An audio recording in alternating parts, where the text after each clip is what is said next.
right. Hello, family. Hello, everybody. Hello, family. I hope you guys are well. Thank you so much for joining us on our first Financial Markets Masterclass. I've got my good friend Ali Rupani joining us in this conversation all the way from London. What I'd like for us to do is to educate my community on financial markets. What happens in financial markets? What are the various products? How do you play? How do you participate? How do you become a member of the financial markets? Financial markets impact us on a daily basis, whether we're aware of what they are or whether we're not aware of what they are. And in effect, it's where almost anything and everything can be traded. What do we mean by the term leverage? And how do you know when you are over levered?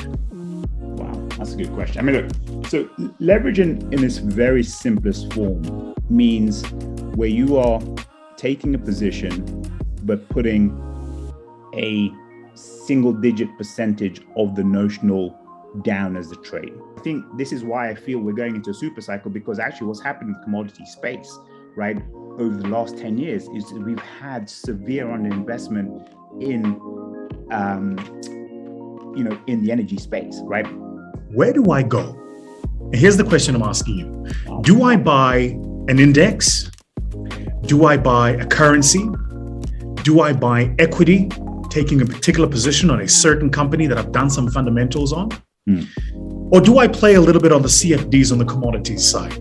This idea that in the public markets, there is a mark to market on a daily because the market gets to vote on what your share price is. In the private markets, it's whatever the last round was agreed at is. Right.